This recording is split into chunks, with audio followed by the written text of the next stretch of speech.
झांसी बुंदेलखंड में विदेशी निवेश की बयार, बेड़ा बनेगा ग्लोबल इन्वेस्टमेंट हब। झांसी और बुंदेलखंड के लिए सुनहरा दौर शुरू हो चुका है।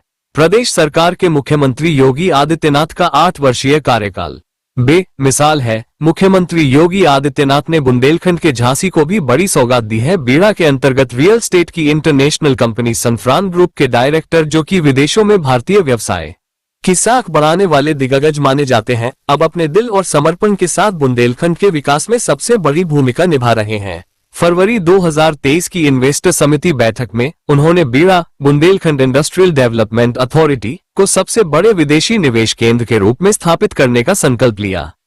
मुख्यमंत्री योगी आदित्यनाथ से हुई बैठक में real estate, pharma, electric vehicle और डेटा फैक्ट्री सेक्टर में निवेश का प्रस्ताव रखा गया, जिसमें अकेले झांसी में 2700 करोड़ का निवेश स्वीकृत हुआ। सन फ्रांस के मालिक ने स्पष्ट किया कि विदेशी निवेशक उत्तर प्रदेश सरकार की नीतियों से बेहद प्रभावित हैं और यूरोप, माल्टा, लंदन समेत कई देशों की कंपनियां बेड़ा को अपना इन्वेस्टमेंट डेस्टिनेशन बनाने के लिए तैयार हैं।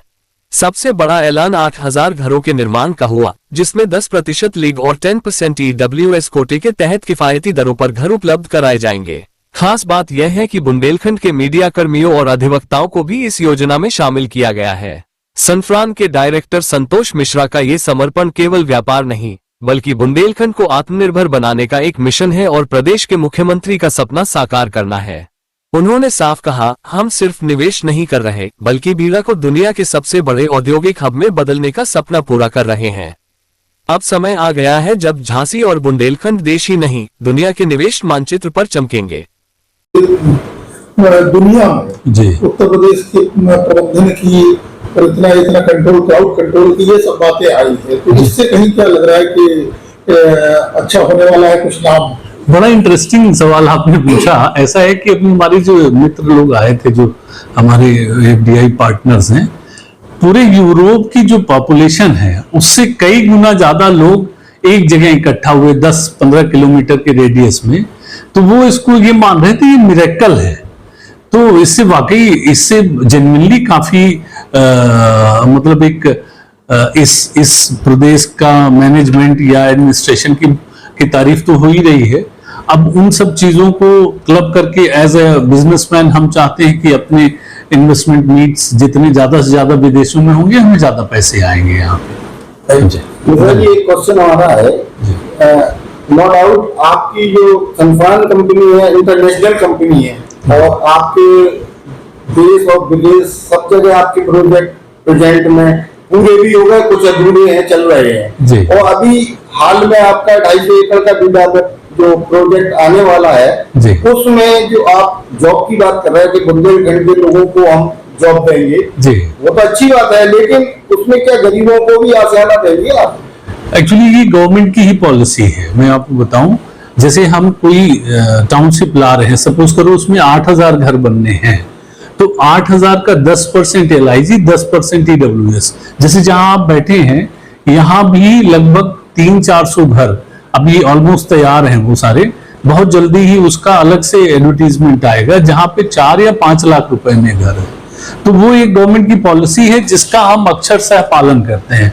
आप ये कह सकते हैं जैसे कुछ डेवलपर्स उसमें उल्टा सीधा करते होंगे, लेकिन हम उसका अक्षरशः पालन करते हैं और उस कॉलोनी में भी उसका अक्षरशः पालन करेंगे। गरीबों के लिए आवास जरूर होगा। गरीब नहीं कहेंगे, हमारे जो भाई जो थोड़ा सा, भाई हम लोग भी कहीं ना कहीं ऐसे ही फैमिली से आके आज यहाँ तक पहुंचे हैं, तो हम गरीब नहीं कहेंगे, थोड़ा कमजोर हैं, किसी की फाइनेंशियल कंडीशन आज यस उनका, हाँ, गरीबी रेखा वाले लोगों के लिए भी उसमें LIG और EWS हाउसेज हम दे रहे हैं, और वो 4 या 5 लाख के और 6 लाख के, उसमें गवर्नमेंट की गाइडलाइंस है, उसी के हिसाब से। तो ये कब शुरू होगा और कब तक इसका, मतलब आप क्या टाइमिंग क्या मानते हैं, कितना समय लगेगा? एक ये जो गरीबों वाला है जो इस प्रोजेक्ट में है, वो तो बहुत जल्दी, आपको 4 से 6 महीने में उसका एडवर्टीजमेंट आ जाएगा। उसमें थोड़ा टाइम लगेगा क्योंकि उसमें कुछ गवर्नमेंट की तरफ से भी लैंड एक्विजिशन होना है, वो हो रहा है, बड़ा तेजी से हो रहा है। थोड़ा उसका कंफर्मेशन हम गवर्नमेंट के अथॉरिटीज से लेके ही दे पाएंगे। आपके झांसी में जो 5 प्रोजेक्ट है उसमें भी कुछ पहले से भी चल रहा, तो हमें लगता है कि एक समय था जब उत्तर प्रदेश में निवेश करने में या आगे आने में लोग बात पिछड़ा मानते थे, उत्तर प्रदेश को बीमारू प्रदेश कहते थे। अब स्थितियां किस प्रकार की हो गई है? इंडस्ट्रियलिस्ट के लिए? मैं आपको अपना एक एक्सपीरियंस शेयर करना चाहूंगा। शायद पिछले साल सितंबर में या 23 सितंबर में हमने एक कॉन्फ्रेंस अटेंड करी थी इंडो यूरोपियन बिजनेस फोरम की, वहां पे लंदन में। उसमें जब हमने उत्तर प्रदेश की बात की कि मैं उत्तर प्रदेश से हूं और हमने सरकार की योजनाएं थोड़ा सा with due consent of government हमने बताई, तो अब जो है यूपी का थोड़ा वो चेंज हुआ है। मतलब जो पिक्चर पहले जाया करती थी या जो भी रहा, वॉट एवर द रीजन, अब वो चेंज हुआ है। उसमें मैंने देखा कि वहां पे डेनमार्क के भी इन्वेस्टर्स थे, वहां पे आपके माल्टा के भी इन्वेस्टर्स थे, वहां पे आपके लंदन के भी इन्वेस्टर्स थे। सबने निवेश हेतु इच्छा जाहिर की थी। बल्कि उस बैठक में, उस मीटिंग में आईडीसी उस समय थे मनोज सिंह साहब, उन्होंने भी वीडियो कॉन्फ्रेंसिंग के थ्रू पार्टिसिपेट करा था। तो वहीं से निवेशक आ रहे हैं धीरे धीरे, उन्हीं मीटिंगों से हम लोग जो जाते हैं बताते हैं।